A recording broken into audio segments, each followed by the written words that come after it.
साथियों नमस्कार, मैं आपका भाई विशु यादव। कैसे हो मेरे प्यारे भाई बहनों? उम्मीद करता हूँ बढ़िया होगे, स्वस्थ होगे, मस्त होगे।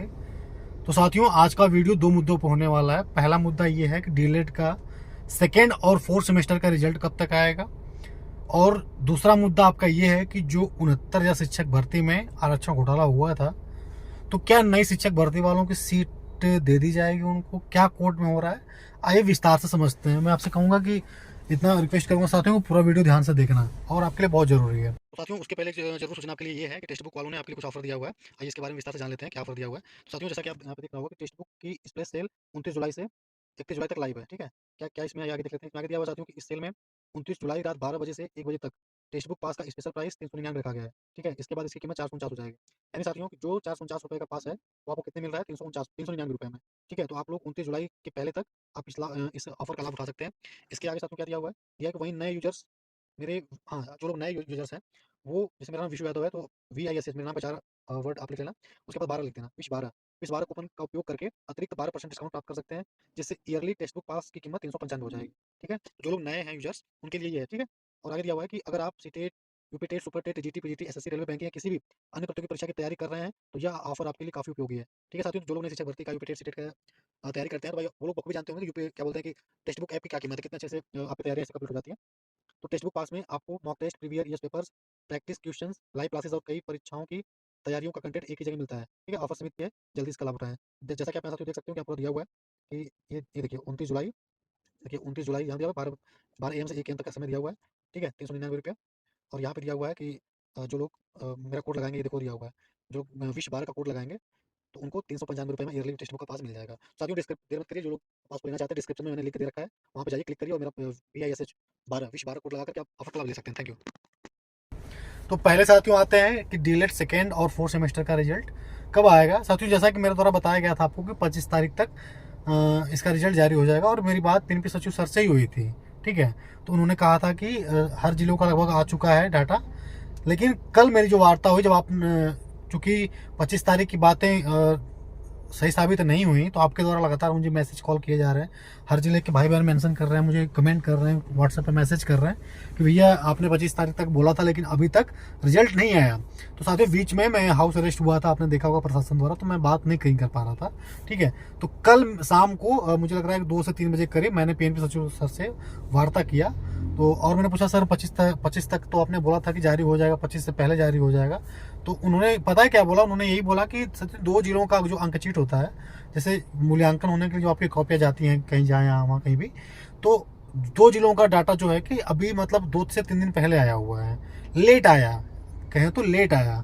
बाकी जिलों का आ चुका था, इन 2 जिलों की डाटा लेट आने के कारण जो है कि आपका रिजल्ट देर हो रहा है। तो मैंने सर पूछा कब तक जारी होगा, तो बोले कि 4-5 दिन के अंदर में जारी हो जाएगा रिजल्ट। ठीक है, तो साथियों, इसमें मेरी गलती क्या है? जो मुझे वहां से जानकारियां मिली मैंने आपसे साझा की। अब कल जो बात मेरी हुई है मैं आपसे बता रहा हूँ। तो ये कंफर्म है कि आपका जो रिजल्ट है इसी हफ्ते में आ जाएगा। मान के चलो 2-4 दिन के अंदर में, चाहे जब आ सकता है, डेट उन्होंने नहीं बताया। अगर डेट उन्होंने बताया होता तो मैं आपसे जरूर चर्चा करता। ठीक है, तो बिल्कुल परेशान होइए। देखिए भाई, मैं कोई संस्था थोड़ी चला रहा हूँ। जो वहाँ से जानकारियाँ मुझे मिलती हैं, आप नाराज ना हुआ करिए। वहाँ से जो मुझे बताया गया, मैं कोई, अब यहाँ पे मैं रिकॉर्डिंग थोड़ी डाल सकता हूँ, डाल भी सकता हूँ, कोई दिक्कत नहीं है। लेकिन ठीक है, जो बातें वहाँ से कही गई हैं उस पर आप एक बार और देख लीजिए। वहाँ से यही बताया गया है कि 4-5 दिन के अंदर में, 2-4 दिन के अंदर में कभी भी जारी हो सकता है। मान के चलो 5 दिन के अंदर में जारी हो जाएगा 110%, क्योंकि हर जगह का डाटा आ चुका है, बस आपका रिजल्ट अपलोड ही पे लगाना है। ठीक है, ये तो हो गया डीएलएड सेकेंड और फोर्थ सेमेस्टर के रिजल्ट की बात। अब आते हैं नई शिक्षक भर्ती मुद्दे पे। साथियों, नई शिक्षक भर्ती मुद्दे पे सरकार इतने तरीके से खेल रही है, मैं बताना चाहता हूं आपको सरकार का मंशा क्या है। सरकार ये चाहती है कि जो घोटाला हुआ है 69 शिक्षक भर्ती में, ये लोग कर क्या रहे, नियम ये लगा दिए उसमें कि जो नई शिक्षक भर्ती वालों की सीटें हैं, उन लोगों को दे करके, उन लोगों को खुश करके घोटाले को छिपाना चाहती है। और नई शिक्षक भर्ती में जो सर्व समाज के लोग हैं उनकी सीटों को रौंदा जा रहा है। कल कोर्ट में ये हुआ कि सुप्रीम कोर्ट द्वारा ये कहा गया कि क्या दोनों पक्ष सहमत हैं कि नहीं सहमत हैं।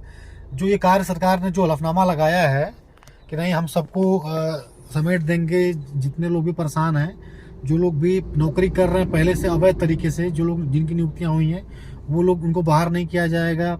जो लोग अभी बाहर संघर्ष कर रहे हैं उनको भी रख दिया जाएगा। तो किसी को दिक्कत तो नहीं है दोनों पक्ष से, यानी कि जो लोग याचिका डाले हैं और जो लोग नौकरी कर रहे हैं दोनों पक्षों में, तो उनके वकील से समय मांगा गया शुक्रवार तक का। तो साथियों मैं आपसे बताना चाहता हूँ कि ये लोग तो अपना खुश हो लिए, ये एक भ्रष्टाचार को बढ़ावा नहीं हुआ।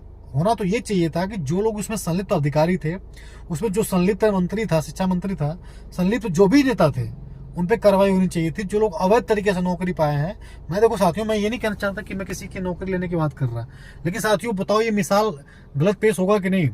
फिर तो आने वाली सरकारें कुछ भी करेंगी। मैं कह रहा हूँ कि अपने समाज को या अपने किसी पर्सनल लोगों को 10-5 हज़ार लोगों को नौकरी दे दो, फिर 2-4 साल मुकदमा कोर्ट चलेगा ही, फिर उसके बाद कोर्ट के द्वारा उनको भी जो अवैध तरीके से नियुक्ति पाए उनको भी रख दो, और जो लोग नियमतः चयनित हो रहे तो उनको भी रख दो। तो ये कौन सा परंपरा का हाईकोर्ट कोर्ट कर रहा है भाई? न्यायपालिका का मतलब तो ये होता है न्याय देना। ये कौन सा न्याय हुआ? भ्रष्टाचार को बढ़ावा न्यायपालिका द्वारा दिया जाएगा क्या? और एक लाइन और मेंशन की जा रही है कि ये जो भी कार्य किया जा रहा है, जो भी प्रक्रियाएं की जा रही है, आगे आने वाली भर्तियों में लागू नहीं होगा। यानी कि यहीं से खिड़की बंद। भाई अगर ये न्याय है तो आगे भी न्याय से दिलवाओ, आने वाली सरकारें भी फिर यही काम करें। भाई ठीक है, अपने अपने समाज को नौकरी दो, उसके बाद क्या करना है कि घोटाला करो, उसके बाद कोर्ट में जा करके ये एक नैतिकता के आधार पे ऑर्डर ले लो कि नहीं नहीं भैया ये 2-4 साल से नौकरी कर रहे हैं, इनको बाहर कर दोगे तो क्या होगा? अरे भाई जो 8 साल से धरना दे करके भर्ती की मांग कर रहे हैं वो भी तो सर्व समाज के लोग हैं, उनका क्या होगा? जो 8-10 साल से इलाहाबाद लखनऊ के कमरों में 10x10 के कमरों में बैठ के अपनी पढ़ाई कर रहे हैं, अपने सारे जीवन के शौक को मार करके, उनका क्या होगा? उनका नहीं परिवार है? ये बहुत ही गलत कार्य किया जा रहा है। कहीं से चर्चा का विषय चर्चा करके जीत नहीं सकते सरकार इस पे। हमारा परिवार नहीं है, हम सबका परिवार नहीं है। जो लोग अभी मतलब कि सीटों को हम लोगों के यूं ही बांट दिया जा रहा है, इस पे विचार आप लोग जरूर करना साथियों। बहुत गलत होने जा रहा है शिक्षक भर्ती वालों के साथ। 11,000 का ये सिफुआ दे करके नगरी करके हम लोगों को फिर उसके बाद कई सालों तक भर्ती नहीं आएगी। पद ही कहाँ बचेंगे? पद ही कहाँ बचेंगे मुझे ये बताओ। ग्रामीण वाले पे समायोजन कर देंगे, यहाँ से वहाँ, जहाँ कम छात्र अनुपात जो उनका चलता रहता है, जहाँ पे ज़्यादा टीचर है वहाँ पे यहाँ भेज दिया, यहाँ का वहाँ भेज दिया।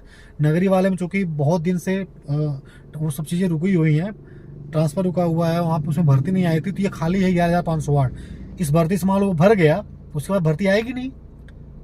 और 11,508 में साथियों आप समझ सकते हो कि शिक्षा मित्रों को गुणांक मिल रहा है 25 नंबर का, कहाँ जाएंगे डीएलएड वाले? तो भाई आपात संकट है, यूनिटी बनाओ।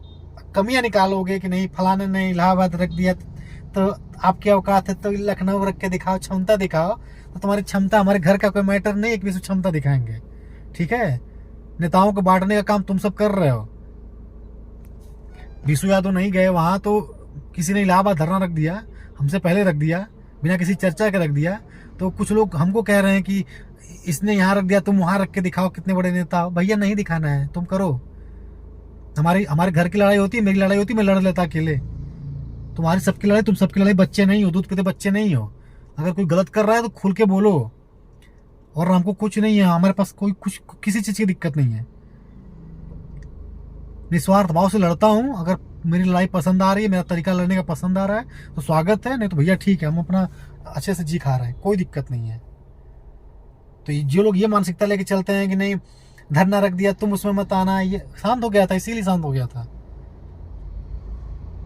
ये कुछ के चक्कर में ना, कुछ जो 2-4 भौंकते रहते हैं उनके चक्कर में ना पूरा संगठन कमजोर होता है। जो सही को सही और गलत को गलत नहीं बोलते हैं। कुछ ने तो ये कमेंट किया था, मैंने देखा कि अरे रख दिया गया, तुम मत आना, नहीं धरना बेकार हो जाएगा। अब कहाँ गए भाई तुम सब ऐसे वाले? जो कहाँ गए तुम सब ऐसे वाले?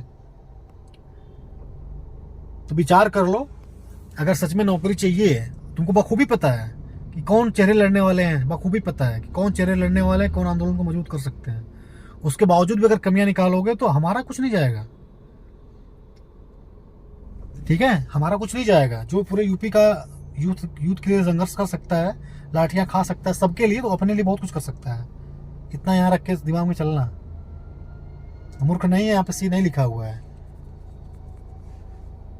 विचार कर लेना। अगर लड़ना होगा तो यूनिटी बनवाओ सबका, एक होकर के सब लोग लड़ लें। और ना कुछ लोग हमारा समर्थन, कुछ लोग हमारा विरोध, कुछ लोग उनका समर्थन, उनका विरोध करते रह जाओगे लोग, कुछ मिलेगा नहीं।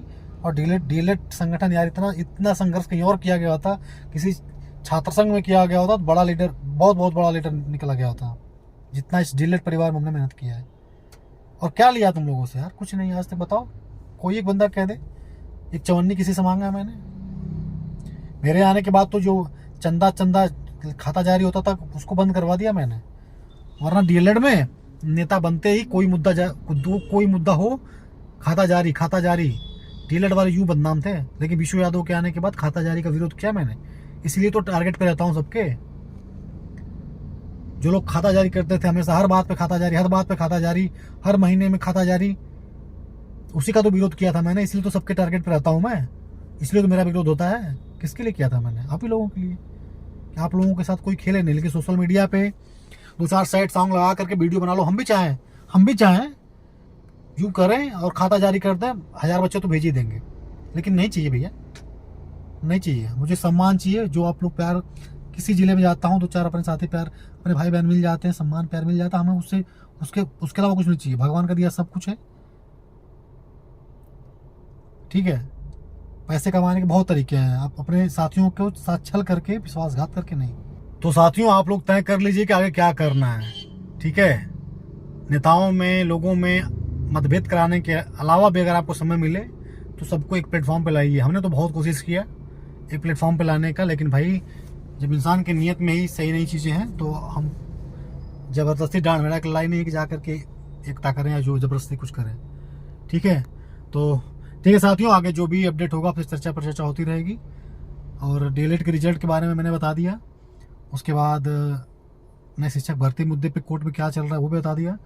फर्स्ट और थर्ड सेमेस्टर का एग्ज़ाम कब तक होगा, जितने भी डीएलएड साथी हैं कमेंट में बता देना।